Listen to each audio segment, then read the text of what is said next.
Good day, Africa. You're welcome to your favorite students show, African Student Voices.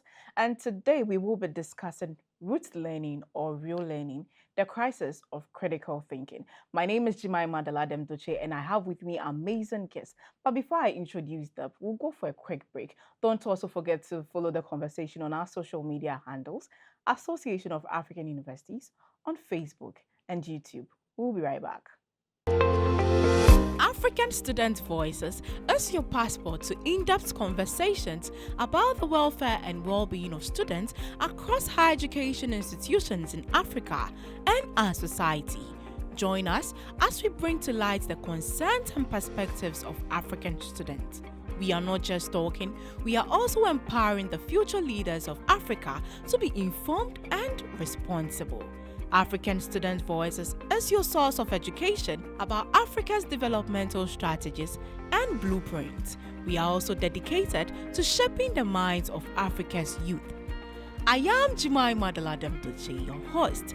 Be a part of the dialogue every Friday at 10 o'clock GMT, where we engage with students and various university stakeholders to address the issues that matters most and illuminate the path forward. African Student Voices, we educate, empower, and elevate.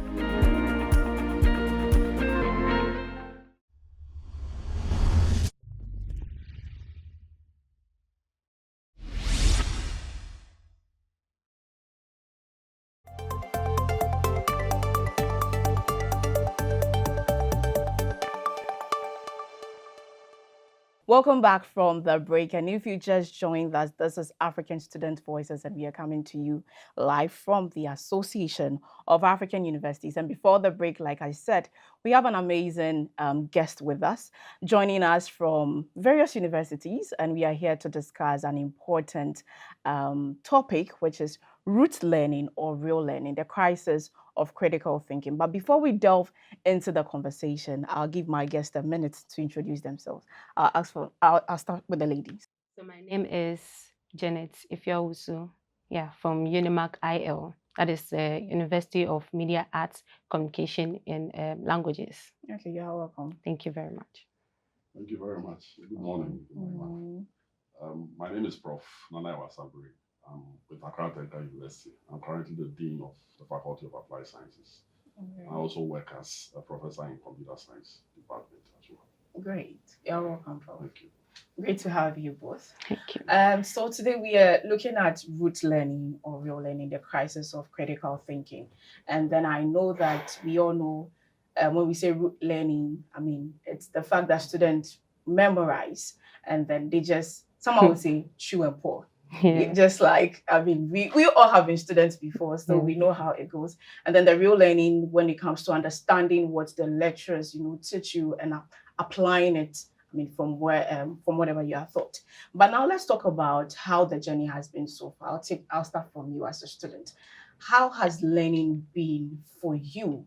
And then when it comes to root learning or real learning, I mean, how does it go for you? Do you do more of memorizing, or do you do more of understanding? And then let's just have a conversation so we can dive into the issues when it comes to some of these things. Thank you very much. You're welcome. So as a student, and the way our academic setting is like, we don't really have the opportunity or not giving much room to do more of the real learning. Okay. Because at the end, examiners have what they are looking for. They have the words they need, important details that they want you to give out. They want you to write for them to be able to mark and then score you the appropriate marks. So as a student, you don't really have the room to do more of the real learning. So we are just caught up in a cycle of always doing the root learning. So for instance, it's not everybody that can actually do the chew and pour, memorize things and go and pour them out, because we differ, students differ. So I'll use me as an example. Because I'm very bad at doing memorizing, chew and pour, I mostly do the abbreviations. Because at the end, I want to get my results. I want to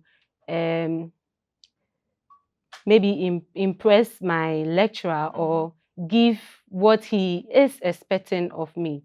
So I memorize, not memorizing, but abbreviations that could help me be able to. But I love the real learning. I love the real learning because I want to understand. When I understand, I pour out better. I explain better because then I've gained the knowledge and it stays with me.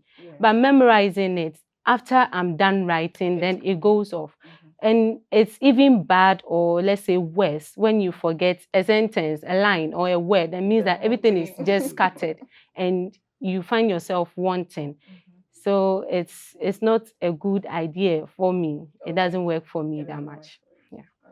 Prof, please let me come to you as a lecturer and the experience that you've had with students. How has it been for you? I mean, lecturing students of all levels, and I mean, how do students behave when it comes to, when it comes to the issue of rote learning and then real learning in your context? Thank you very much. So I'll begin with the teaching philosophy of a lecturer. Every lecturer is supposed to have a particular teaching philosophy in terms of what you want your students to achieve in a particular teaching scenario, depending on that particular subject. Now, if you don't really have a teaching philosophy, then you will not be able to guide your students properly. And it will be like the students more or less have to memorize whatever you teach them, and then that is it. So it all starts from your point of view as a lecturer. What is your teaching philosophy? How do you want to impact your knowledge? And then when the students are being examined, what do you want to actually say? What she said is perfectly right. You see, the end game of our tertiary institutions in academia is, when it comes to learning, it's all about continuous assessment, end of semester. Then what follows after that is a grade.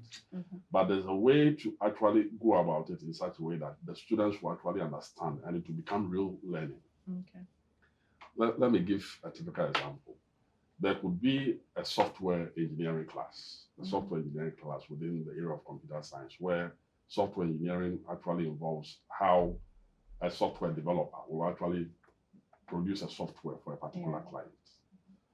The learning could be in such a way that you go to the classroom as a teacher, and the philosophy that you have is to just go and speak to them. That you define what software engineering is, and everything is about definitions. Everything is about basically how things are supposed to be on the face of it. That is one approach. Another approach could be that you practicalize your learning. You bring in scenarios, you give practical examples. And when you set questions, the questions wouldn't be define this or what is this or those type of questions. But the questions will be more involving. That allows the students to go deeper into real world scenarios, to be able to get the picture of that item well. What I see happening is, if the philosophy of our lecturers is a bit weak, we don't really understand what we want from the students and what the student is going to use your particular course for in society, it becomes difficult. But at the end of the day, there's a way to examine the student whereby you can examine the student practically well, to the extent that the student understands what he's doing and has to really learn. It won't be memorizing. And you can do it in such a way that the student will have to maybe memorize and ask certain questions or answer certain questions based on how the teaching is going on.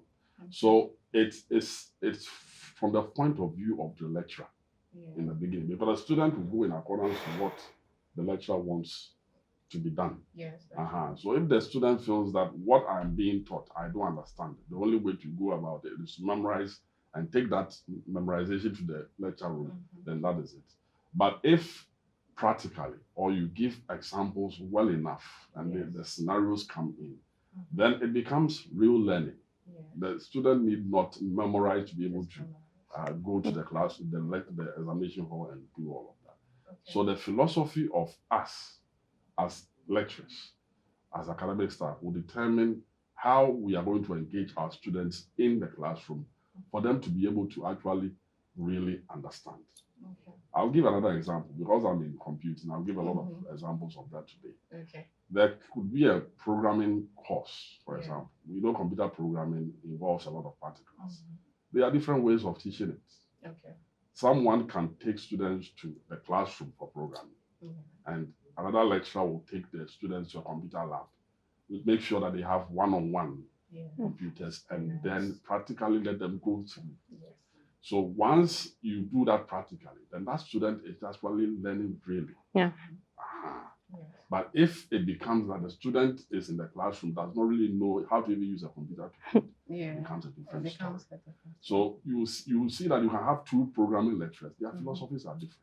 Okay. Because the philosophies are different. One lecturer will do this, another one will do that. Okay. And the lecturer who practically teaches them the right way in terms of how it will be when they even go into industry, it becomes a different ballgame.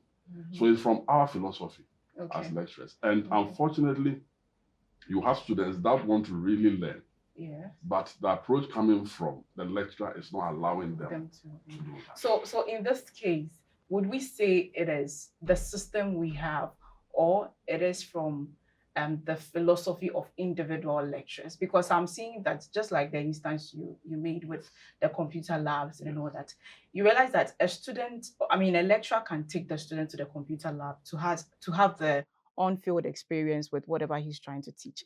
And there is the other lecturer who would sit in the classroom and then theoretically see everything.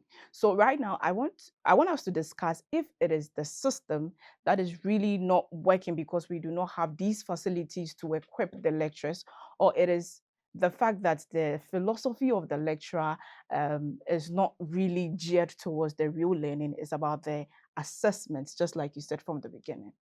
So it could be a two-way affair. Both what you said is right, because the institution should have the resources and equipment for the students to be able to, have the right facilities to be able to study. Now, if there is a department that has a course to teaching, let's say programming, a course to teaching database, a course to teaching even biological sciences, or even languages, that maybe there's a particular language lab that the students are supposed to go to, and those facilities are available, then it means that the lecturers, they have no excuse than to make sure that because the resources are available, make sure that you use a particular philosophy to do that. Because you see, what we are doing in academia has to resonate with industry. If a student is going to go out bilingually to be able to go and maybe speak French or Spanish, and you have resources to make that student stronger in your institution, then it will resonate in industry when the student gets there. So the philosophy is one thing which is important. The equipment and then the facilities to also teach is also another thing which is important. The combination of the two will allow the real learning to actually happen, to take place. And once as institutions we are able to do that, then it helps. The only issue is when the resources are there, as you mentioned, that maybe the lecturer is refusing to impact or use that particular philosophy for his students. And then that one becomes an issue. That's a big issue that we have. Yes, that's true. So, yes. So an article was published in Graphic News somewhere around 2023, and the Vice Chancellor from the University of Ghana stated that education systems in Ghana still relies heavily on memory-based assessments rather than application and critical thinking. What do you think, apart from the fact that from you as a student, you think now it has to do with the assessment, just like Prof. you also mentioned, it has to do with the assessment and all that. What other things do you think are the reason why students would go for the easy way, chew and then pour and then pass and forget? Just like we say, I'll take it from the student perspective. Yes. So, like you said, what would make a student choose that route, easy way, is because from onset, if to produce critical thinkers, it doesn't just start when they are in the tertiary. It starts from when they start school, from primary level, JHS, SHS, through to the university. But sadly enough, from all these areas, they are taught to memorize. So they grow up and we don't have critical thinkers. So they're already used to that. They have been nurtured in that way. So they will just move in that flow rather than stressing themselves to acquire the knowledge, learn it, and then be productive. So that's what they have been used to. That's what has been, yes, put in them, and that's what they know. Okay. Yeah. So what will make a shift from the rote learning to the real learning? What do you think as a student our lecturers should do better, to the extent that we don't just sit behind the paper and, like you said, produce specific themes on the sheet to gain particular marks? For me, I think the first thing is for examiners to rule out having examiners, yes, marking scheme. That You marking think that scheme. doesn't help? Yes, because at the end, you expect that whatever the child Particular. produces matches with your marking scheme. How about letting them explain, but at the end, still arrive at what it's actually the meaning, and not giving line to line what you expect them to produce.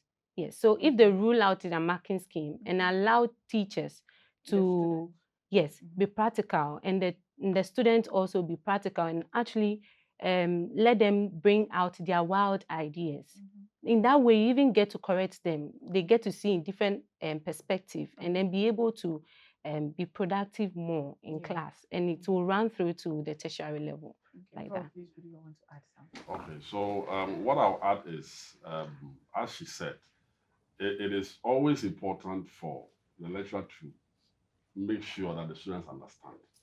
That is the difficulty. So you are the lecturer, you are the one facilitating, and there's a particular course that you have to make sure that your students understand. That becomes a challenge to us. What are you going to do to make sure that these students that you have for this particular course, they understand it and understand it well? It can be a very complicated course, can be a very mathematical or technical course, but it's up to you to make sure that they understand. Now, in them understanding, you have to be able to get certain resources that will allow them to understand. I remember there was a particular course, but before the advent of AI, when you are teaching, you have to surf the net and do so many things to be able to impact that particular knowledge. But now we have different AI tools that you can even say that, oh, I'm a lecturer, I'm going to teach this. Give me some tips or show me certain ways to be able to impact this knowledge. And it will come out with so many ways that we can easily adopt, and then it will help. What is important is getting the students buy-in. That this particular subject, this particular course, this is what we are supposed to do, this is how it's supposed to be. And once you go in accordance with how that course is supposed to be, if it's practical, let it be practical. If it's theoretical with examples, put them in. If there are scenarios that you can use, let them be there. Once you do that, the students will adapt. More comes from us. But if you don't go in a particular direction, it becomes very difficult. That's great. So we'll go for a quick break, and when we come back, we'll continue with the discussion. Stay tuned.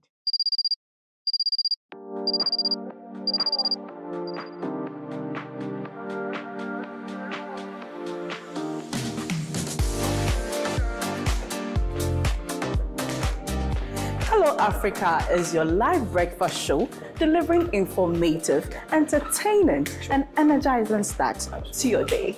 Our expert reviews break down the headlines and help you make sense of today's news. We bring you nothing but the most interesting highlights on our top African stories. Plus lifestyle features, inspiring interviews, and the best on the continent. Every episode is packed with stories that inform, inspire, and celebrate the spirit of the continent. Catch us live every Monday at 9 a.m. And be part of the conversation on our social media platform. Hello Africa, bringing the continent to your morning.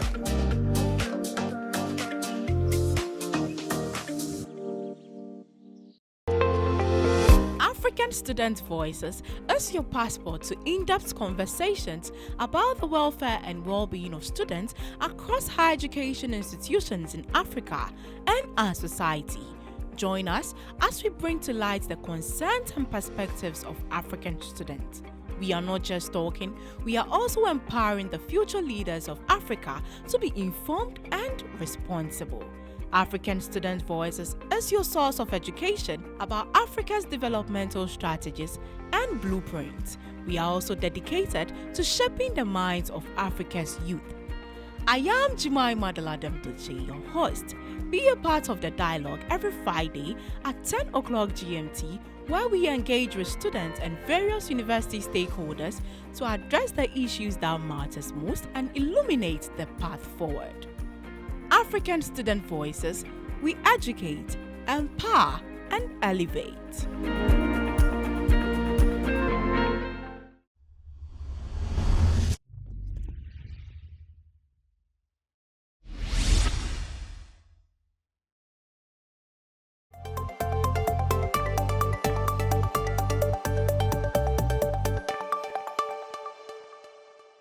Welcome back from the break. And if you just joined us, this is African Student Voices coming to you live from AAU TV. And welcome back from the break. So before the break, like we said, we're looking at some of the issues when it comes to why students going for the rote learning or the real learning. But before we go deeper a bit, let's talk about the class size when it comes to our universities. The fact that sometimes the students are more than, they are too much for the lecturer. So sometimes it gives them um, the sorry, sometimes it is very difficult for them to have the access, like the real access with good direct access to the lecturers. And now talking about, let's put together the classroom, the number of students that we have in the classroom. Then let's put here our syllabus. Let's look at how these two things come to play when it comes to students going for rote learning. Why do you think, or how do you think our syllabus play a critical role when it comes to rote learning? And how do you think the large class size when it comes to our universities also play a role? I'll come to you, Janet.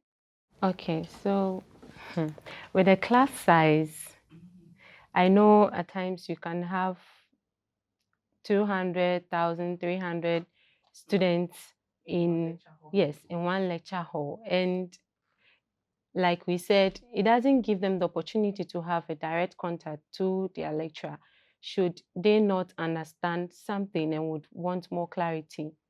So I would really wish that something could be done about it. But here lies the case where the syllabus is here and it's piled, it's packed. There's there's not enough time for them because the lecturer is bound by it. You have to cover this from here to there by this week or by the next week or a month. You should be able to finish, and you have like 16 weeks to wrap up everything. And to say, I don't know if something could be done, any adjustment to just maybe take out some from the syllabus and then make that space, that time to be able to complete or cover a whole lot. To cover the few will be okay because at times it's much, and then you have like topics, 5, 10 topics to cover, and within a short time, and to cover all these topics, it's not enough time because before the student gets to understand anything, we are moving to the next topic. So we keep on carrying baggages from this lecture to this topic to the next topic. We are still piling them. So then we have no escape route than to do the rote learning to be able to produce because we didn't even understand the first one. We move to the second one, the third, and it goes on like that. Okay. When it comes to our syllabus, do you think the syllabus is very well structured from your student point of view? Do you think it's well structured in a way that, in as much as the lecturer is in the classroom and is verbally teaching you everything, there is a system, or let me say, there is an other aspect where you are able to maybe get experience from the things you learn in the classroom, maybe from what you do, from the course you're offering. Do you think the syllabus or what you've seen so far is giving you the experience that you need even before you get to the industry? No, it's not, because the want for students to get to know more of the theory, and like Prof said, we lack more of the practicals, because you look at a syllabus and then we don't even have much practical sessions. It's full of the theory class with the teacher. There's no field, going out on the field. There's no practical in it. So with my field, for instance, we are supposed to even have a lab, a language lab, but we do not have that. So then the students complete, they go to the field and they are lacking. They don't know if you should put them in a language lab, they wouldn't know how to find their way out. Most people don't even know how to use Excel. They don't even know how to use Word. And for our work, my profession, we do more is translation. So we do it. You have to use the Word, you have to use Microsoft Word. And if you don't know how to find your way around that, you don't know how to use the tools, translation tools that could help you. Even there are some documents that are zipped, PDF, how to open, how to get access. get access to it. Move from PDF to Word, do your work, and then send it back to PDF before sending it to your clients. Most people don't have all those. So it's all based on the practicals. We being taken to the field, get the experience, even to a bureau, trans bureau, where we can have a look around what the how do I put it? What those already in the field are doing, how they relate with their clients, what they are doing, the experts, what are they doing, how do they go about certain things. But we don't have them. We complete and then we are just on our own. When we find work, we are now going to learn on the work. And it's very bad. Okay. Prof, let's talk. Prof, I know you have a lot to say. So let's tackle it one after. Let's talk about the issue of large class size. Large class size. Yes. Before we come to the syllabus. Okay. All right. Thank you so much. You're welcome. Yes, she's what she said, everything is right. And the large class size is an issue everywhere. In my university, it's a big issue. And I think Ghana, for that matter, is an issue that we are struggling with, because along the way the free SHS came in and so many students gained admission and all of that, and sometimes it becomes difficult for universities to turn students away or applicants away, especially when they've passed. Now to tackle it is very, very sacrificial. Sacrificial from the university, sacrificial from the lecturer, and then there's an aspect where a lecturer too can decide to ignore so many things. So, for example, if you have about, let's say, 300 students on an average, 300 students, some universities are pairing lecturers to take those 300 students. So it won't be only one lecturer. It will be more than one. So maybe there will be two, and then they will pair. That is teamwork. And when it comes to teamwork too, some lecturers have problems joining to teach. We have those issues. Now, if it is also one lecturer, then it means that lecturer should be able to find a way to, engage the students in a way that if it's even a lab course, then maybe you have to divide them into a certain number to be able to meet all of them. And the question is the lecturer prepared to do that? That's true. Or is he thinking differently? If you have 20 or 25 students for a practical course, and let's say it's a lab, a language lab, or a computer lab, what it means is if you have 2.5 to 3 hours with those students, you can lecture them well. And then that becomes the students actually learning. We are challenged with numbers because there's so much pressure on a lecturer to be able to deliver that sort of teaching. If it's a few students, you can give them practical work. You can go to the students one by one to even see what they are doing. But when there are many, it becomes 300. It becomes so tough. Quite recently, there's a class that I have in HCU. There are about 485 students. For you alone? Yes. 485 students.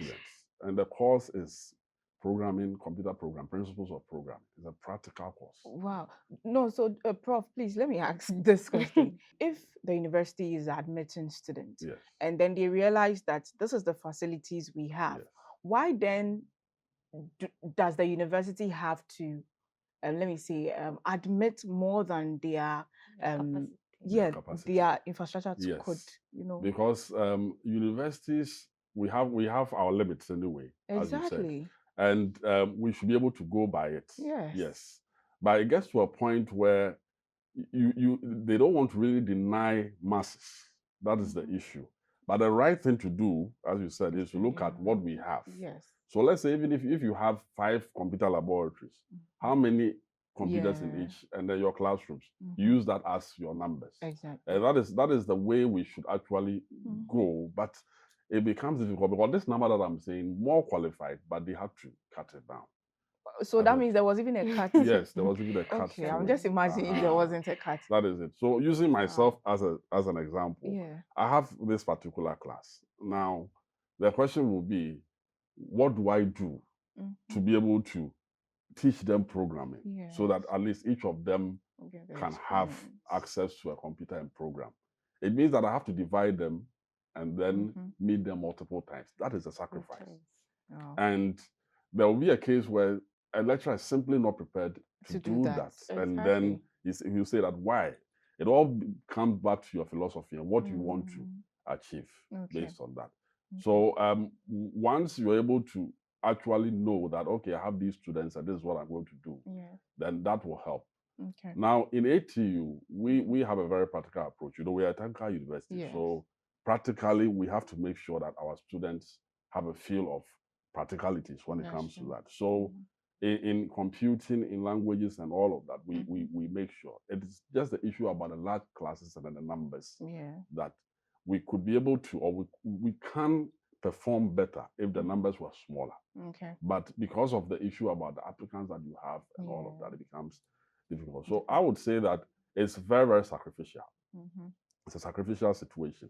Pairing, or you know that you have these number of students, what are you going to do to satisfy all of them?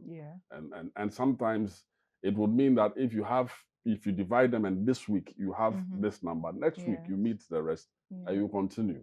But it's a big sacrifice. It's a lot of work. Now let's talk about the syllabus, Prof. How the syllabus are structured. I'm sure, Prof, you have lectures even in other universities. Let's talk about how practical you think or you do not think the syllabus is, and that satisfies, that pushes students to go in for the rote learning rather than thinking critically to understand what happens in the classroom. Good. So you have a syllabus that has been approved by, let's say, GTech, and then that is what you are running in your university. Every lecturer has to have a course outline. You have to have a course plan. You have to have weekly plans of what you are going to do, and that becomes your plan. And if you don't have that, it's problematic because it means that every week you don't know what you are going to the class to do. But if you have week 1, you are going to introduce the students to this particular course. Week 2 is about this. Week 3, maybe it's about a practical solution that you are going to let them see and all of that. Then it becomes clear that this is what you are doing week by week. Now, it will mean that if there's a particular week that is either theoretical or practical, then as part of your assessment, how would you know whether the students have understood what you have taught them or not? That should be part of your course outline. It should be part of your course plan. Now, in having it, you should also verify what will make you move from let's say week 2 to week 3, to see that what you taught them in week 2, you've assessed them and they've been able to do it. So within the syllabus, your course outline actually determines whether you are going to be able to assess your students well and well enough. So, for example, you introduce the students to a course. The next aspect is practically taking them to a lab. Now, when you take them to the lab, let's say a language lab, as my sister referred to, and then in the language lab, they are supposed to do ABC. The fact is, what they are supposed to do ABC, did they understand that before you move to the next one? And then that will show the pace of it. And normally, that depends on the structure. So the lecturer has to be able to structure that. And sometimes it can take 2 weeks, 3 weeks before you move to the next one. So it's not a matter of week 1, we are doing this, week 2, we are doing this, week 3. Otherwise, you just run through. But it's a matter of every week, how you are assessing the students and how you move on little by little to be able to complete it. Okay, I think in your earlier submission, you made mention of AI. Yes. Now we have AI tools, a lot of them, where even students Yeah. use. I mean, everybody is using AI now. A lot of people. Exactly. There was a research in 2025 that shows that AI has the potential to enhance critical thinking, but there was also a warning that over reliance on it is being looked at. Now let's look at how AI tools is influencing students to actually think. But before then, I think I went for a program where a student asked, no, what was it, a question or a submission? A student said something like, he has forgotten how he used to work, like work on his assignment and all that prior to AI. Because right now, AI has taken so much that it makes it so easy. Like students are not able to, come do what they even need to do, to the extent that the students have really raised concern that they've forgotten how they used to work before the invention of AI. So now let me come to you. How do you think AI is causing so much good than maybe bad? Let me just put it that way. Good What than do you think bad. AI is doing when it comes to our learning as students, taking into consideration good learning, or let me say the critical thinking? Okay. You use So, AI a lot, right? Oh yes. yes, I would say.